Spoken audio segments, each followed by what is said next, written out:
Everyone, I did not film the person I just spoke with, but I'll just record it for posterity.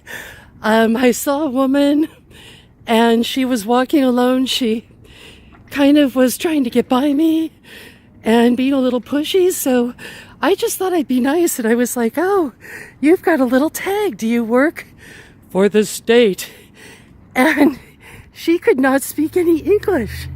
The woman could not speak English. And I said, "You are not from this country." And she said, "I'm not telling you what country I'm from. I'm not telling you. It is none your business. It is none your business." So she went into that side entrance there. Those two guys saw her and she got really mad.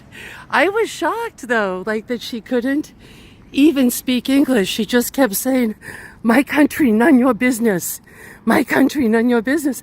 Why are we hiring people who cannot speak English to work for the government here?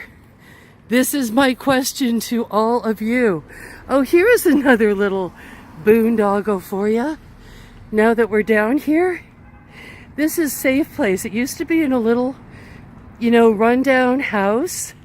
It's once again a non-profit. I had a friend who married a woman. I never really got to know her, but he said she worked for Safe Place, and I was like, "Oh, she's probably one of those women with a big scarf and the abused people come and cry on her." And he's like, "No, we live in Olympia," but she's never even been to the Safe Place in Olympia. And I'm like, "What? How can you live in Olympia?" And he's like, no, she's with the higher ups. She flies around. She flies all over the country. She's high up.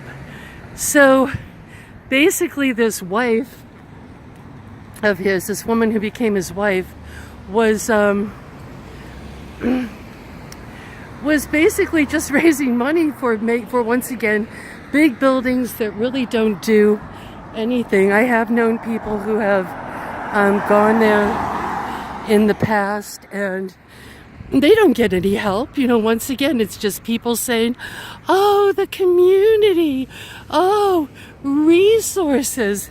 And, oh, this is sad. This is where K Records used to be, and now it's all kind of burned out and whatever. But, so it's just a way to make money. And they've got this sign, this patting themselves on the back sign, that they're so great and wonderful. And yet every time when we had homeless people that had been abused, and they wouldn't even take men. There was one man who was really small, and he had a really abusive wife who had 15 personalities, and she'd go into a little girl personality, and then she'd come out with a Tyrannosaurus Rex dino personality and chase him with knives and stuff. And they just didn't even care. They were like, "No, men cannot be abused." So it was just a really, really strange thing. There's Planned Parenthood. I never realized it had a sky walk before. That place really is a scourge upon this earth. So, here we are back in downtown Ole, and I don't know, it's really an art to see the proliferation that they go up like weeds of these non-profits that look like they're doing good and that do nothing, and then just have people getting taxpayer dollars. That guy was rich. I mean, that woman made a lot of money. She flew around a lot. She had a bunch of big, barky, noisy barky dogs. I remember that, in a big car, and flew around and bought a house, owned her own home, and was just flying around to Congress or whatever, telling them that why does Safe Place need a new building?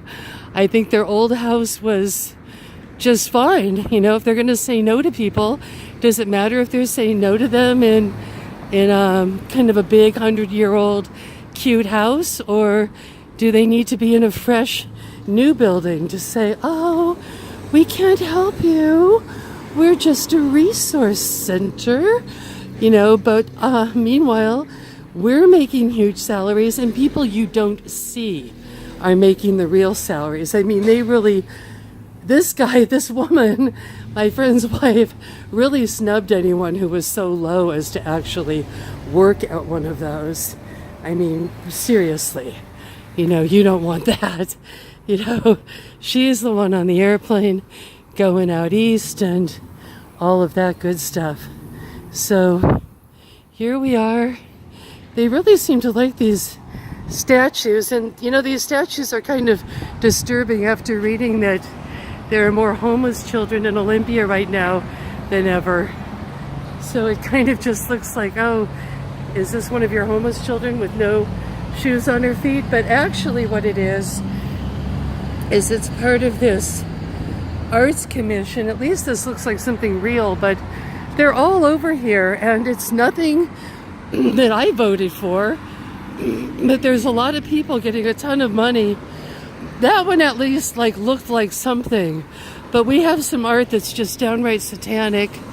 That's like $40,000, you know, that like, you know, a friend of so-and-so on the city council made.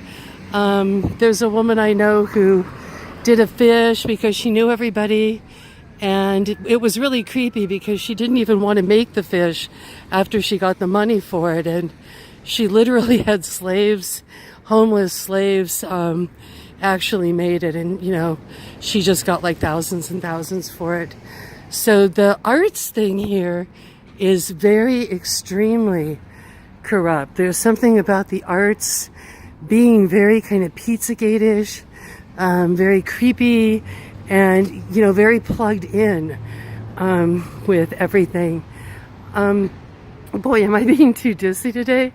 I do want to say, and it's weird because I know a lot of people really like last word books. I'm really like a pro, you know, book person. I love to read, but a couple of years ago, and I actually had put the video up and it got taken down, but I was going through, actually I was on Facebook one day, and there was a Facebook page for like Evergreen, people who'd gone to Evergreen, which I had gone to, and so I was invited to this page.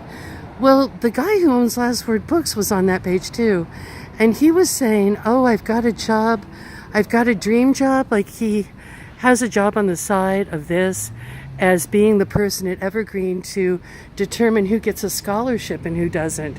And he wrote, I get to see the pictures, so I get to pick out the hot chicks. And for the internships, he was like, whoa, you know, I get to have them in the back of the bookstore, like the interns from Evergreen. And this is something we don't talk about enough here, but a lot of these businesses down here that are tied in with Evergreen get interns, which basically is they get free labor, and they're not having to pay. Like, you know, we always hear about minimum wage, minimum wage. The people that are screaming about minimum wage actually have slaves. They have interns from the colleges.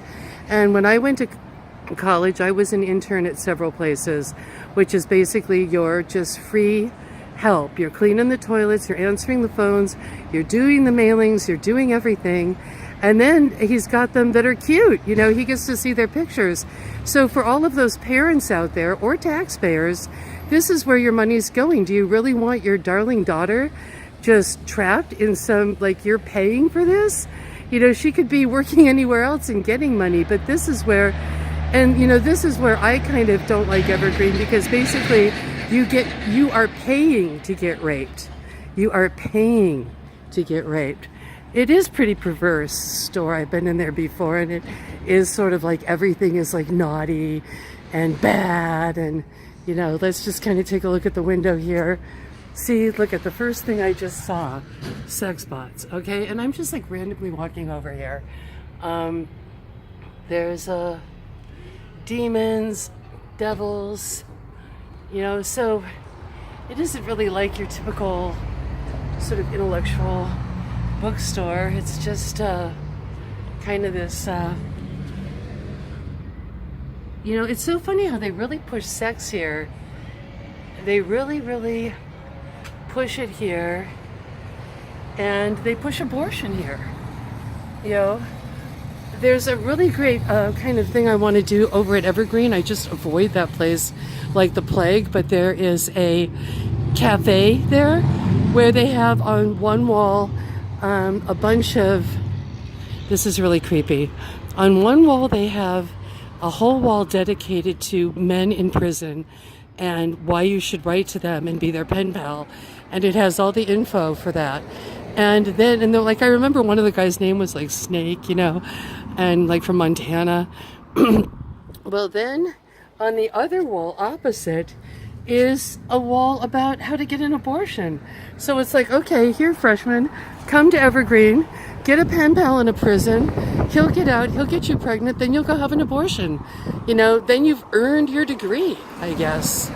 I guess that's what it's all about, huh?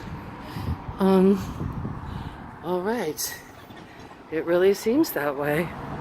So, much ado to you and you and you, beautiful people. Many meows.